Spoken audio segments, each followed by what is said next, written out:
Hi everyone, welcome back. Today we're going to be looking at the top 3 tarot decks that I want to use more this year.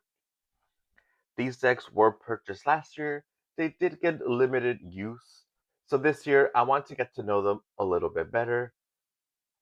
So we are going to start off with the Desert Illuminations Tarot. This is by Lindsay D. Williams. This deck comes in a pretty good sturdy box. It is 2 pieces. It does come with the Desert Illuminations Tarot Codex. It comes with an introduction, how to read tarot,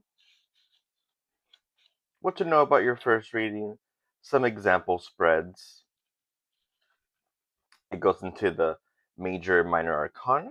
So we have a planet associated with the card, an element, and your chakra.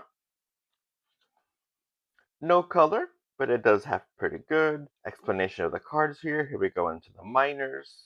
And so with this deck, you're going to see that some of the suits are changed around a bit. So for this deck, instead of pentacles, we have cactus. Instead of swords, we have daggers. Instead of cups, we have jugs. And instead of wands, we have chiles. So that's the book. Now let's look at the cards. So here we have the back of the cards. As you can see, it is very Southwest inspired. If you look at the edge of the cards, it does have that lovely blue turquoise on it. And here we have the cards. Like I mentioned, the suits here are a little bit different. So we're going to do a quick run through and we're going to look at some of the cards. So here we have the 6 of Jugs, the Moon card. Here we have the World card, the Hermit. Here we have the Lovers card. Here we have the 9 of Cactuses. And here we have the 6 of Cactuses.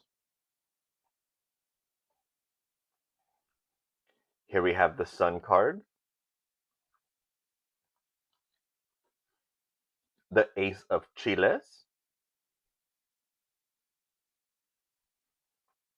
the Magician card,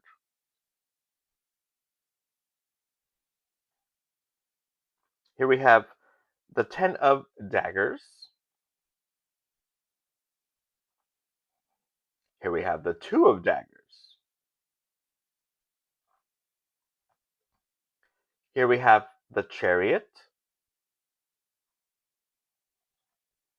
here we have the Queen of Jugs,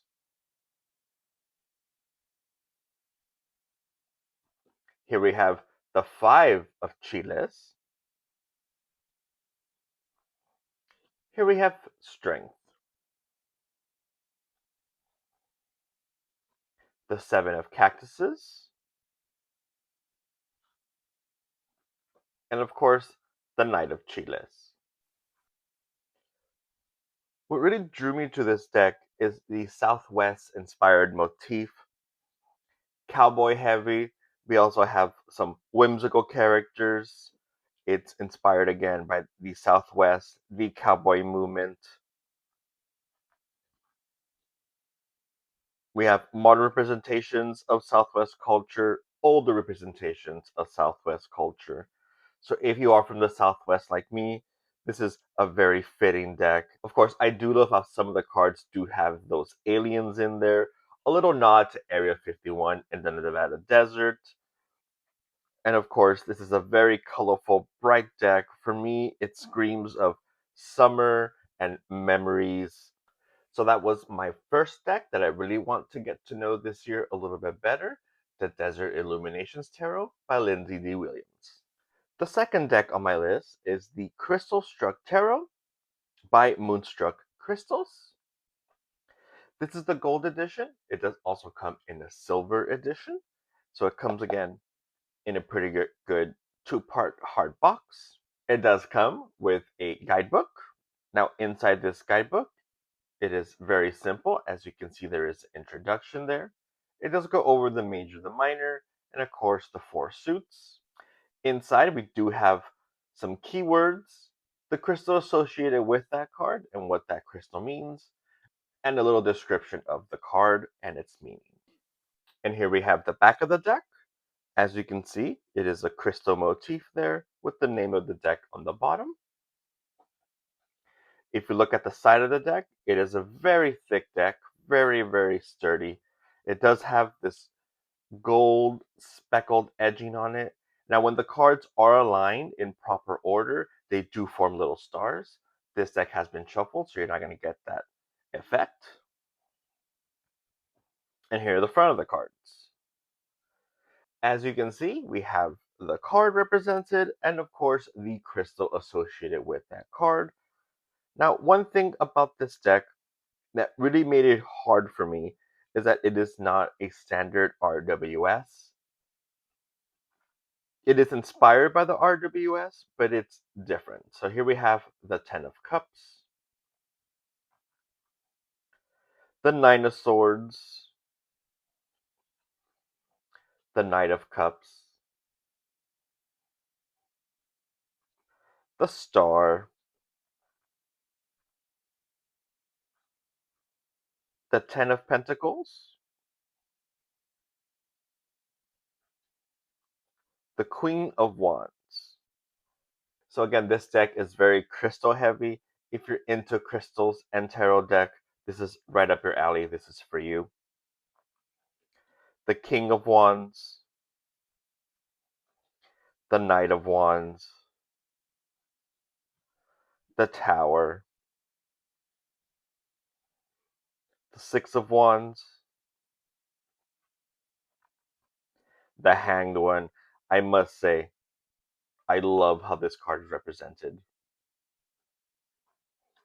The Devil card, isn't that beautiful? The Sun, the Ace of Swords, the Strength card,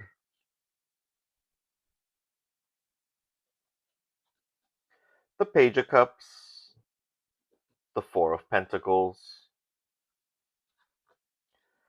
the King of Cups, the Two of Pentacles, the Seven of Cups, Judgment, the Three of Cups, the Four of Wands, and lastly, the Death card. To me, this is more of an experienced tarot deck, and if you're really into crystals and the association crystals have with tarot, this is right up your alley. So this was the Crystalstruck Tarot, which is the second deck on my list of decks that I want to use more this year. And last but not least, for the top 3 decks I want to use more and get to know better next year, we have the Gothic-Horror style tarot deck. This is a brand new deck for me. I acquired it late last year and I haven't had a chance to use it. I have gone through the deck and it really does look like something I would enjoy using. So again, we do have that hard box. It is a 2-piece box, opens up like this. Inside we have a tarot guidebook. This is a pretty good guidebook. It does give you the element associated with the card, the astrological sign associated with the card, an upright meaning, a reverse meaning, and of course some symbolism, and it goes over the majors and the minors. There are no spreads at the end of the book or the beginning of the book. It is just a guidebook. And here we have the cards. So let's take a look at the edge of the decks, not edged. The back of the decks. Now I will say the back of the deck is not my favorite. It does have a lot of writing on the back. It does say Tarot Deck Neopunk Arcana, which is different than what the box says, so it's a little bit off-putting. But let's take a look at the cards, and so we can see what the cards look like. So of course here we have the Fool card, and I love this representation of the Fool here. It's comic book inspired, it's dark, it's horror, it's everything that I really do enjoy. Here we have the Magician card. Wow, look at that. Menacing. High Priestess. the Empress. Here we have the Lovers, the Hermit,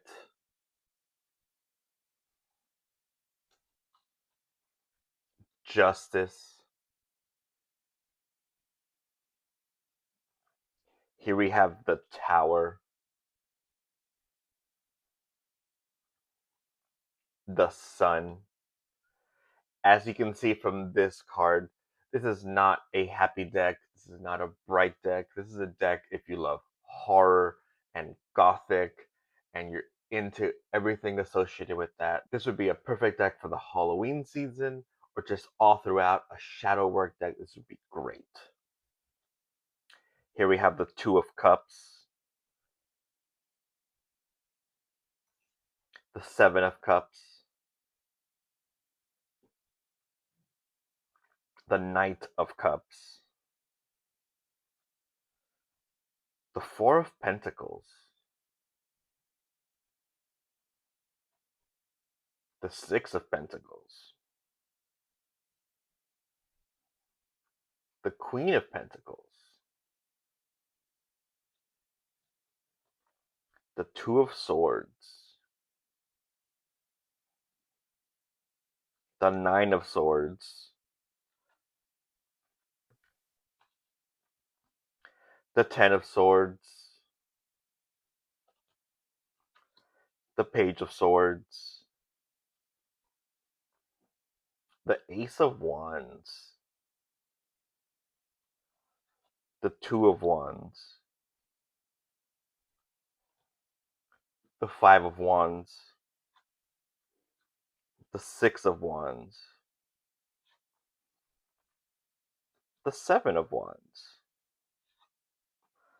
the Eight of Wands.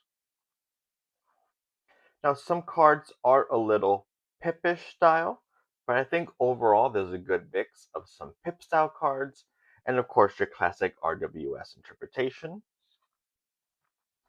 Here we have the Nine of Wands, the Ten of Wands, the Knight of Wands, and the King of Wands. I'm really looking forward to getting to use this deck a little bit more, really get into some shadow work, and just really get to explore what this deck has to offer. So there we have it. The top 3 decks I want to get to know better this year, use more, and really incorporate into my everyday tarot. The Desert Illuminations Tarot by Lindsay D. Williams, the Crystalstruck Tarot by Moonstruck Crystals, and the Gothic-Horror style tarot deck. Thank you so much, guys, for staying to the end of the video. If you would please drop me a like, hit subscribe. It really helps me out. I really appreciate you guys being here, and I will see you next time.